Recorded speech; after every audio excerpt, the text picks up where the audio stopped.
Okay, so finish the color, the steer, the scale, the gain, and the invert. But before going on to the spectral Doppler pulse wave, we're going just to see where everything is in the color, okay? Let's go see. Okay, so here we have the three main knobs as we have agreed earlier, that they're gonna control your Doppler examination. First the B mode, and we have discussed it earlier, right? And the color, and we've just finished it, okay, and remains the pulse wave. Now when we press on the color, now note something before, just to see the menu. It entails the color knob itself is its gain, all right? So it controls the gain of the color, of course, raising the intensity or decreasing it, okay, as it's a rotatory knob and it rotates. Yes, yeah, as we have said earlier, that this differs according to your machine, right? But we're just explaining how it would look more or less. Here, when we press on the color, it takes us to this menu, and we have this frequency, but this is of the color, okay, not the B mode. And sec.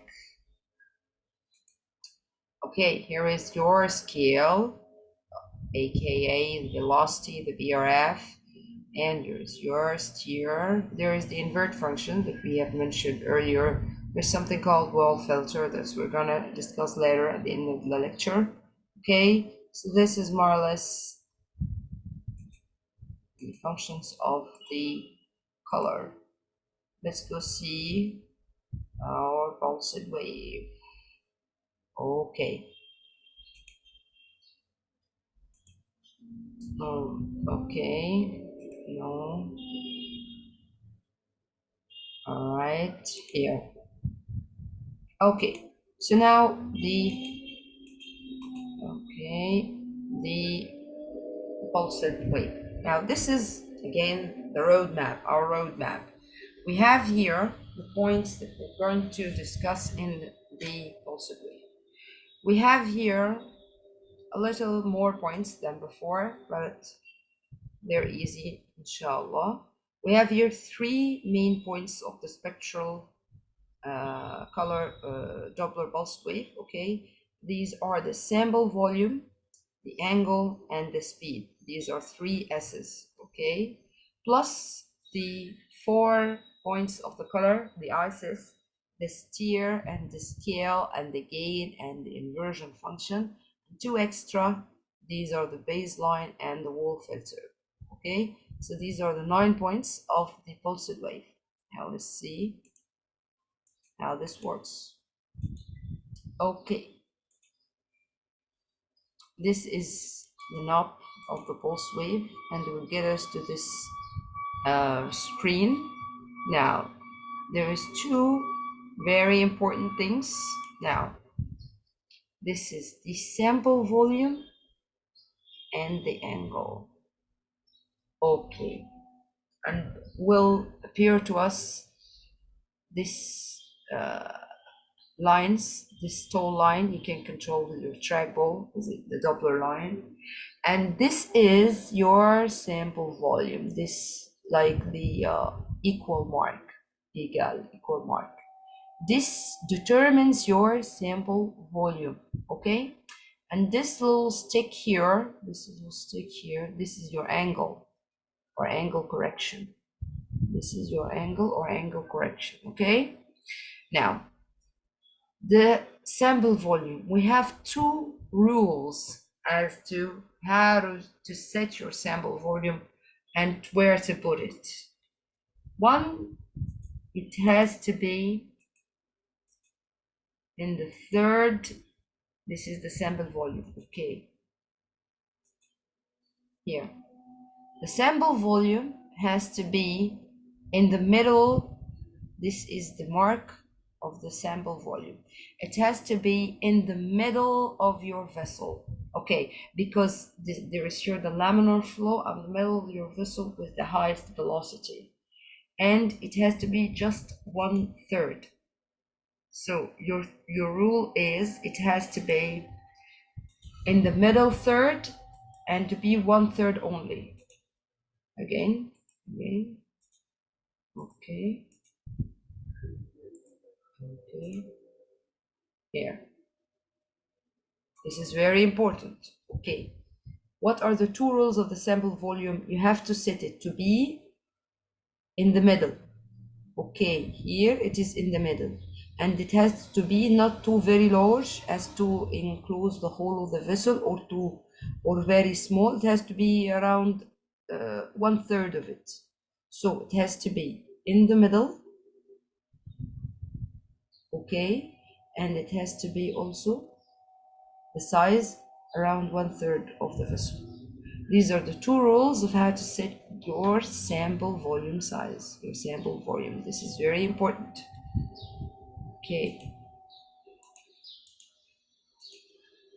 here how to choose it. Okay, this is your sample volume. This is the sample line, the one you can control with your trackball, and this is the angle correction. Okay, the little line inside your equal mark. This is the angle correction cursor here. Okay, and this is your sample volume, and this is the cursor or the beam path, and this you can control with the trackball. Okay, okay, let's see your sample volume. Here is your vessel, and in the middle, as we just said, there is the laminar flow, there is the highest velocities. This is where we should set our sample volume. Here it's in the middle, okay, and it's just 1/3. You can control this with your sample volume, this mark. Okay, again, yeah, here it is. You can increase it or decrease it. You have to be in the middle, just 1/3. Right? Do not increase it as such, and do not decrease it too much. It has to be around 1/3 of the volume of the vessel. Okay.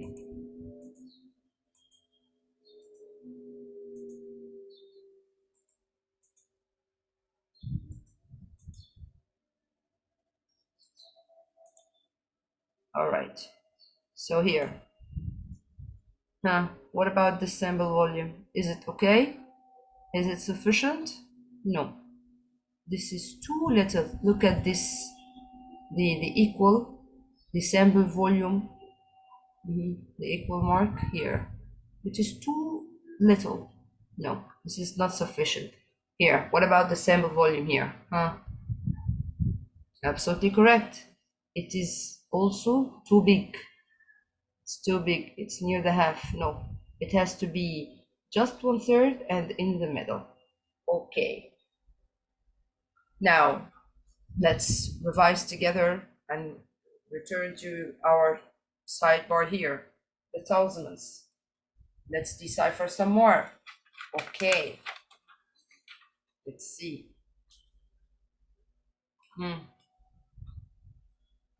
Let's see if you do remember.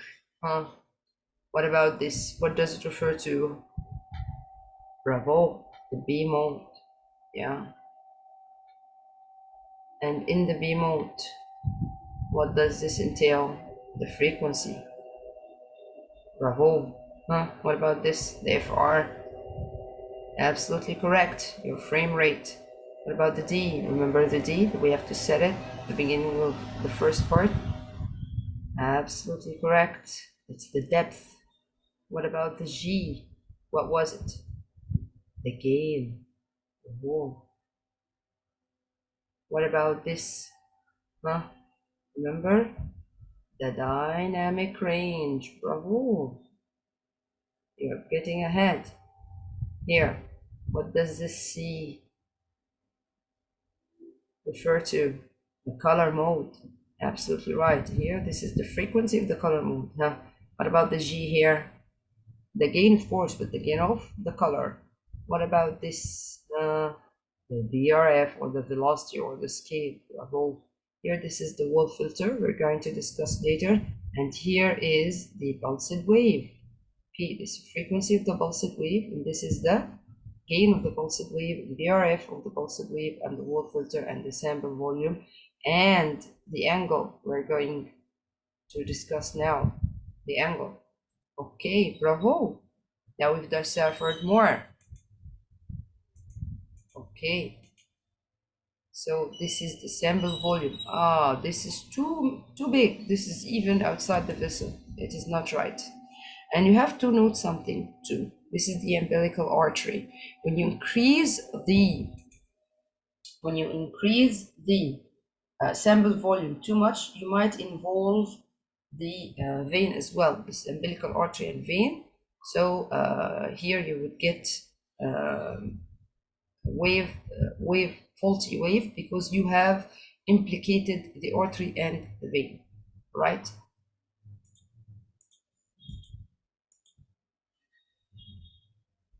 Okay, let's see here.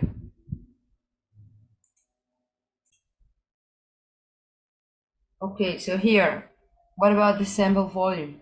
Do you think it's okay? Yeah, it is too little. It is too little. It's insufficient. Okay. So again, the sample volume has to be around 1/3 of the volume and in the middle. So that was the sample volume. Let's see the angle correction. Now we've given it an S as well, because the golden number here is 60. You see how? Okay. In the angle correction, we have to adjust the angle so that it is parallel to the direction of the blood. Now that controls the angle, this little sticking inside, this is, we call it the angle correction, okay, this mark, it has to be as this, all right? It has to be in the middle.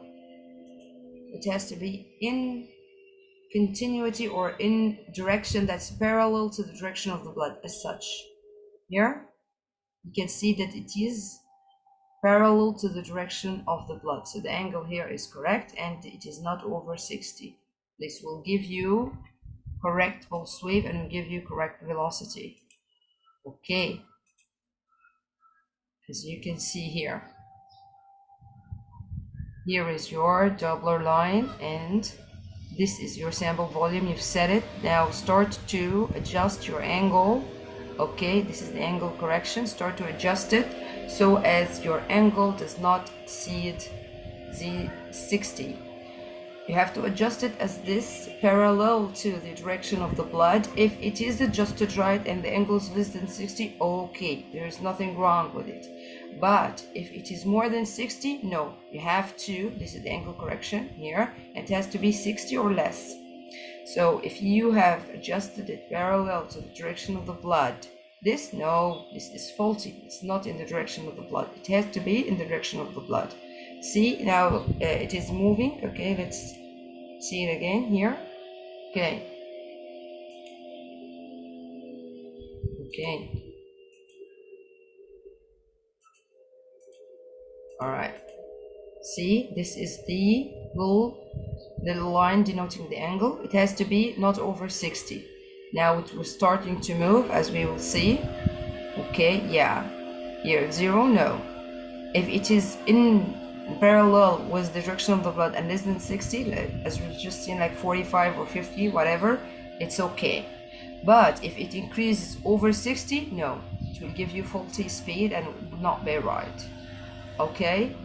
What happens if you have adjusted it parallel to the direction of the blood and it is less than 60? Again, it's okay. If it is in the negative or in the positive, okay. The golden number here is 60. It has to be not over 60. Okay.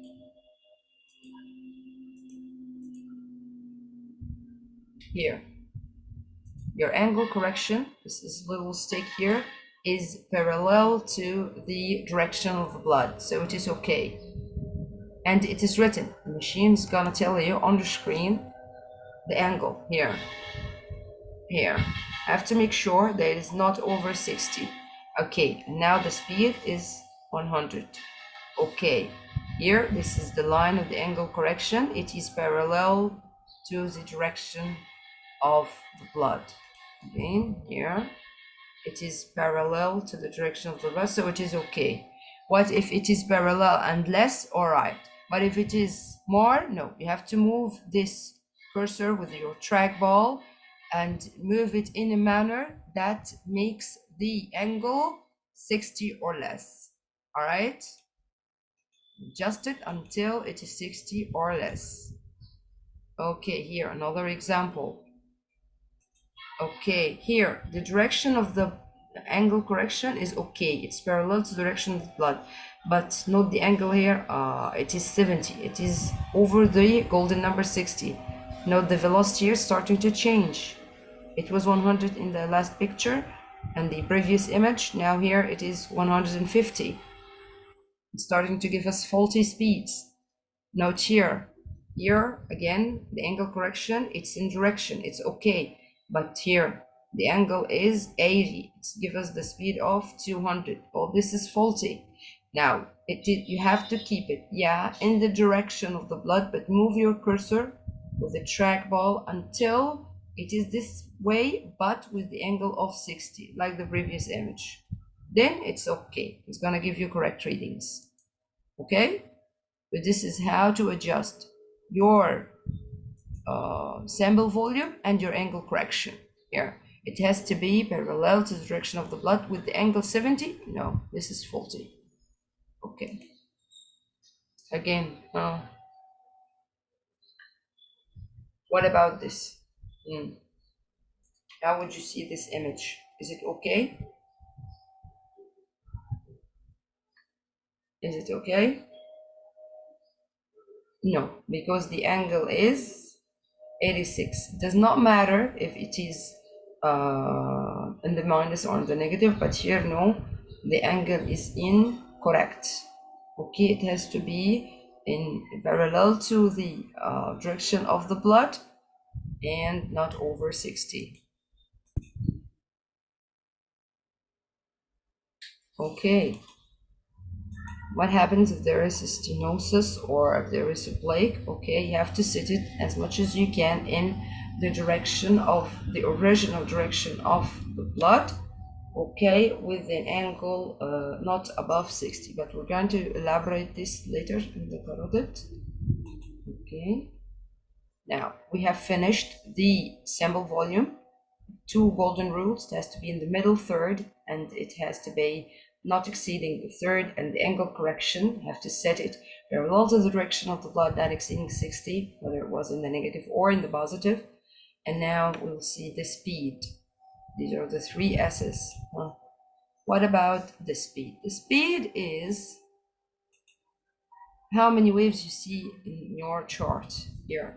These are too many. Okay, you can adjust this so you can see just this. This is of special importance when you have a patient with bradycardia, for example. So you don't want to have too little waves in your chart, so you just increase the speed. On the contrary, if the patient has tachycardia, you will do the reverse. Okay, so this is how you prefer to see how many waves per image. Okay,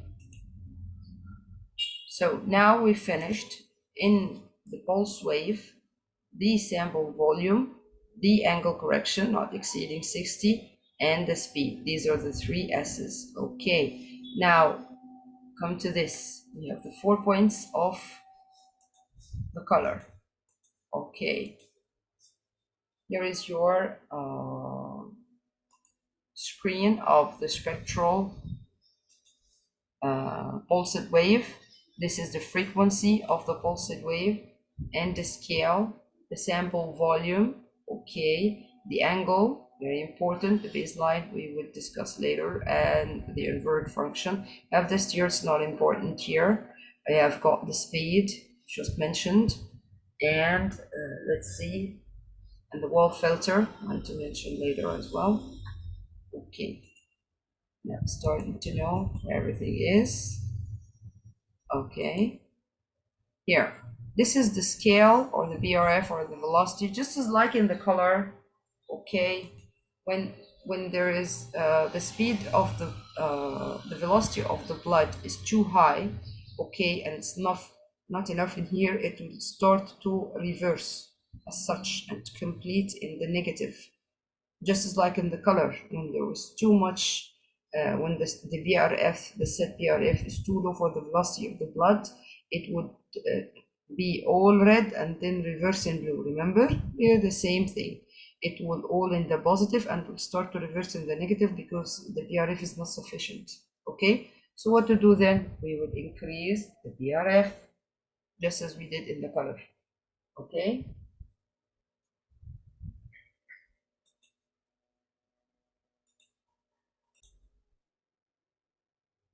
So here the BRF is set 40, and as we have seen, the wave is incomplete. It's complete on the other way around, another 20. So here, if we set the BRF to say 60, the whole of the wave would be complete above the baseline, and it would be right. So just as like in the color, we control it in the same manner. Here, voila. Set it right, you can see it all by increasing your BRF. Okay, what about this? Same thing. Here, the wave is incomplete. It's complete the other way around. You have to adjust it, increase the BRF, and you would have it all as such. Here, what's wrong? Here the BRF is too high. So the wave is very small. Now we have to decrease the BRF a little, so the wave or your chart is convenient to the velocity of the blood you have in your vessel, just as like as well the BRF in the color. Okay, what about the color? By the way, the color here, it is good in swelling the vessel. You have the different grades, so it is okay. What about the pulse wave? The BRF of the pulse wave, not that they are different. The BRF here is not the BRF here, okay? Each function of these has its different adjustments, okay? The BRF here in the pulse wave is too high, all right? So your wave seems tiny and like a dwarf. You have a dwarf wave. If this is something wrong with the vessel, no, you need to adjust the BRF of the pulsed wave. By decreasing it, the wave is not really dwarf or something, it is good, but the BRF is too high. All right? Okay. Here, it is the contrary. We have the wave, it is not complete here, and it is reversed. So what would we do? We increased the BRF and it is good and okay. We can move the baseline also, as we will see later. So now we've finished the scale. The steer is not really used in here. Okay, the scale. Let's see the gain. This is again the gain of the pulsed wave. Here we have no gain, so no wave, no wave. Here we've increased the gain a little, so now we can see the gain. It is, we have to see it white against black background. Here is the wave white? No, it is faint gray, so it is not enough. There is no enough gain in the pulse wave mode. Here, the gain is too much. There's too much noise in the background. It is not black. So what gain is best? Yes, that's right, this gain, because you can see the wave against relatively dark or black background. So this is the gain of the pulsed wave mode. We have different gains in every mode. All right. Again, the gain. Here it is too faint and here it is very high.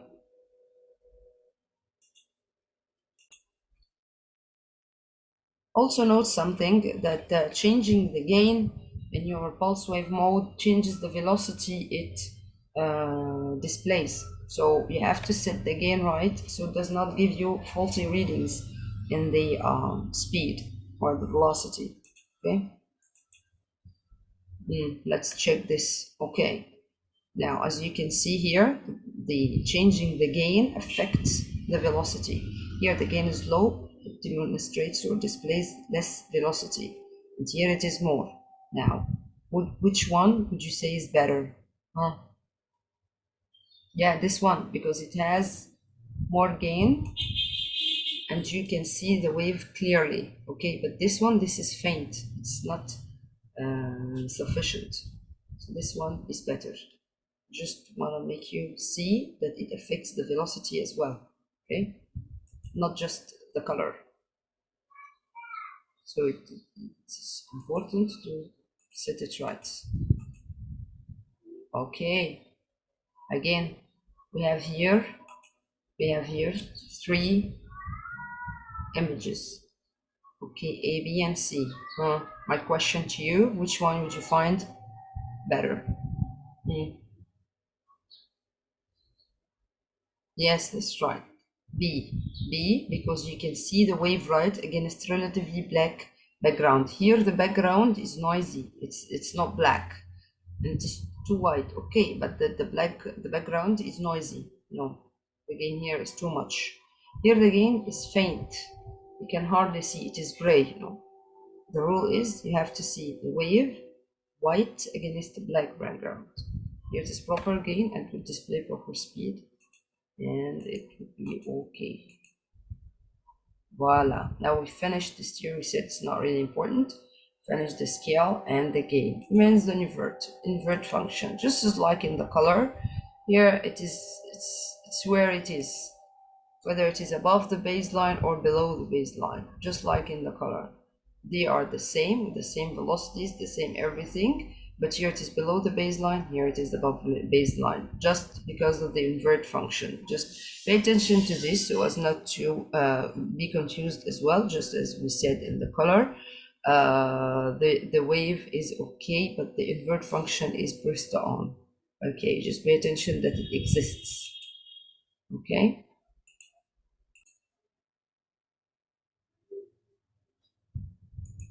Okay, so that was the invert again. Here, the wave is just inverted here. So now, again, the spectral Doppler mode. Here, the sample volume, it has to be what? It has to be 1/3 of the volume, and it has to be in the middle of the vessel. Angle correction has to be not increasing 60, and in direction of the blood, the speed, how many waves you see per image. The steer is not really used in here. We are talking now the pulse wave, and the scale, we've discussed this, and the gain, okay, and the invert. Remains to us only these two, the baseline and the wall filter. Let's attack. Right away, we're about to finish. Okay, here the baseline. I just mentioned to you earlier that when the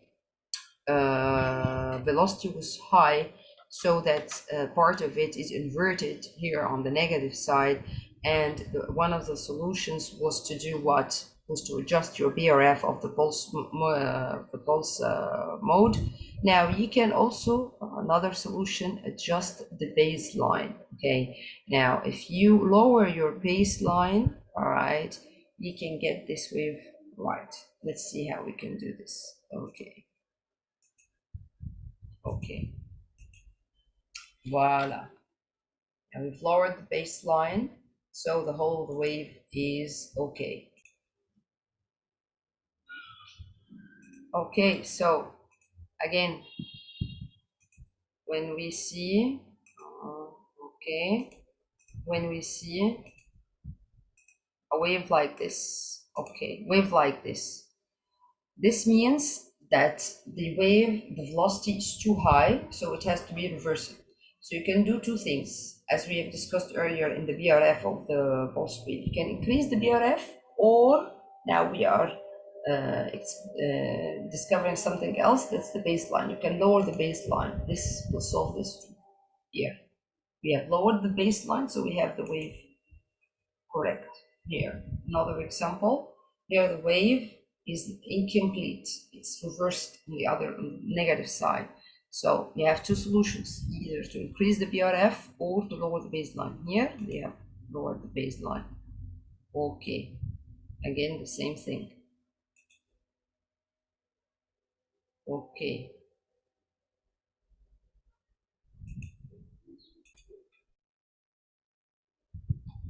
So just so you know, the modifying your baseline exists in the color as well, as in here, but it's better not to modify it as it would confuse things to you, okay? So now let's attack the filter.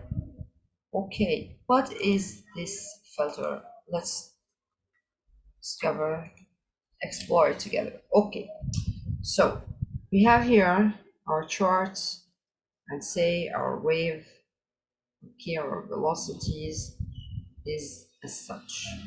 Okay, let's say this is 10, this is 20, and this is 30. And the same here, this is 10, this is 20. Okay. So what is this function of the filter? The filter is when you ask the machine to hide certain velocities, let's say 5. So it would hide all the velocities above or below 5. Okay, as if they don't exist. So how would the wave appear now after using this filter? It would appear as such, incomplete. So when you see it, you might be confused. Okay, what happens? What happens to this wave? Something's wrong. Something's not wrong. All that happened is someone activated this filter function. So just like the invert, it's good to know that it exists and how to deactivate it so as not to be confused at it. It's a pathology. It's not pathology, it's merely a function activated. It's used in some situations, okay, it has some use, but for you, for the meantime, for you now, it's good to know in order to avoid confusion, okay? Here, this is the filter activated. The part of the wave here is hidden, so you cannot see it. Why? Because there is the filter, okay, sets that have hidden this part of the wave. All the frequencies or all the velocities related are hidden by this wall filter, okay, as such here. This part is not present. Why? Because the filter is activated. When you deactivate the filter, the wave appears complete. Okay? So it's really good to know how to use it and how to deactivate it. Okay, so now we've finished. Again, the wall filter here. Here you the wave appears monophasic, okay? But because there is filter used, when you deactivate it, you can see the rest of the wave, okay? And as we've said earlier, the filter exists in the color too. You can use filter for certain colors, such and hid it. So there would be no color in the peripheries because there is a filter over the low velocities. Okay, but the fact of the matter is they are present, but the filter is activated. You can know this by checking your color bar and see that here around the baseline is wider than usual because there is filter used for the lower velocities. Okay, so as we've mentioned earlier, the baseline wall filter exists. These functions exist in the color mode too, but it's not really used much, but they do exist. So now we have finished all of the functions in the color mode and in the pulsed wave. Congratulations. Before we revise this by simple quiz, we will recap together all of our functions. Now, congratulations, we finished the list, the 18 points. Now, let's revise them all together. The B mode, remember the B mode? We have this mnemonic of R, B, D. Now, the D was the depth. First, the depth itself, when we adjusted the depths in order to see the object of our interest, okay, voila. And now the zooming function in order to see certain thing, and we have activated the wide view or the trapezoid view to see something in its continuity. Okay, this is the depth. Then the brightness itself, the overall gain, okay? And then the TGC further control over the gain by those little sliders, okay? The control sector by sector, remember? And then the function of the dynamic range when we want to see contrast, more contrast or less contrast according to the clinical situation. This is the dynamic range. Here the resolution, can control this by the frequency, okay? Increase it for better resolution. We can also move our focus to the center, to the area of interest, and other things like tissue harmonics and stuff like this, tissue imaging and stuff like this. So this is the B mode, okay? Then we have discussed the color. In the color, we had the ISIS, the ISIS. The steer, when we have to produce an angle is sufficient to produce the color, okay? Remember the steering box. And then after the steer was what? Was the, okay.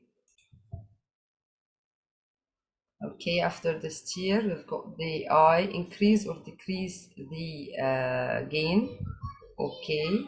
And here the gain of the color, remember, that controls the color inside and outside the vessel.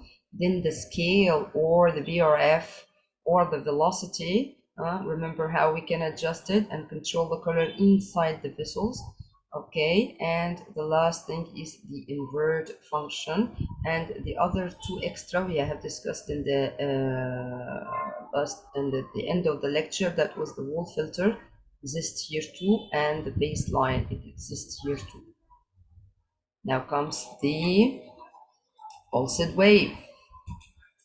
Okay, in the pulsed wave we had 9 points, 3 S's, the sample volume, it has to be in the middle third, and we've got the 60, that was the angle correction has to be not over 60, okay. And then the speed, how many waves you want to see per image. Those are the first 3 S's, and we have now the other four points of the color, the other 4 points of the color. The steer, not much used, okay.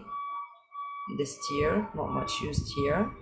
The gain of the pulsed wave, okay. The wave has to be white in on a background of black. The scale had to adjust it to see the waves correct, and the invert function exists here as well. Also, the wall filter can hide certain velocities, and the baseline can modify it in order to see the wave in its complete form.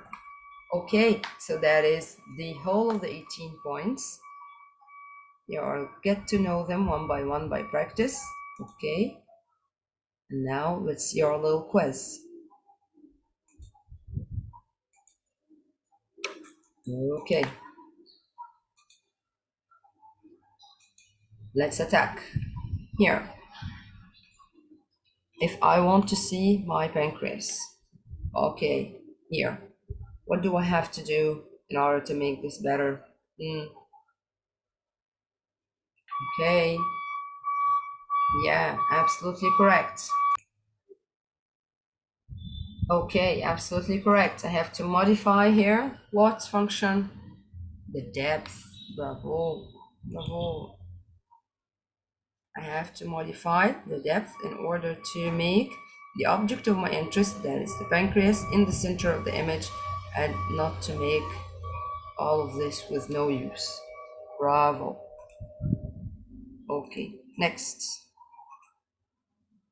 As such. Okay. What should we do here?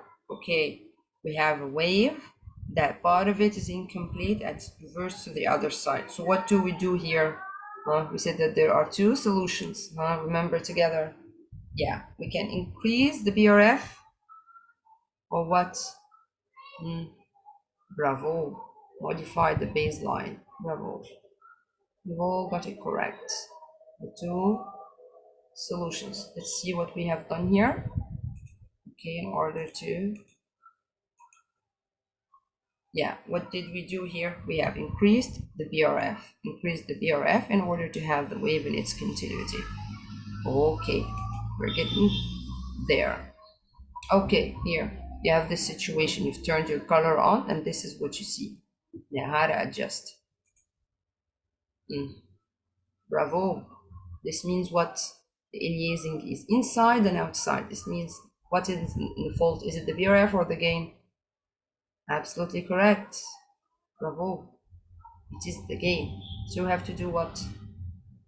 Decrease the gain. Bravo. That's it. So here we have to decrease the gain. What about this image? Is something wrong with it? Is there something that we can do to make it better? Yeah, see that some of you really got it. Yeah, it is the trapezoid function that we can use in order to see the thyroid in its continuity, the whole of it with two lobes, and something in its vicinity as well. Okay, here. What's wrong with this picture? Is there something wrong in here? Something wrong in the settings? Bravo, bravo. You're marvelous, really. It is the sample volume. The sample volume here is too much. It's too large. It's gonna give us faulty readings. You have to decrease. It has to be what? What are the two rules of the sample volume? Bravo. It has to be in the middle with just 1/3 of the volume. Bravo. Okay, that's correct. Next. Yeah. What's wrong? What's wrong with this wave in the pulse wave mode? Bravo. There's too much gain. There's too much noise. It's faulty. Here. What do we see here? Is there something that we can do to make this picture better in order to make better demarcation? You see here what? This is the endometrium and this is the myometrium. What is the function that controls the contrast? Remember together? It is the dynamic range. Bravo. So what do we do here? We increase it or decrease it? Decrease it. Bravo. Decreasing the dynamic range would give you better contrast, Bravo.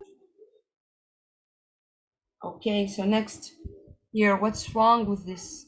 Can we do something in the adjustments?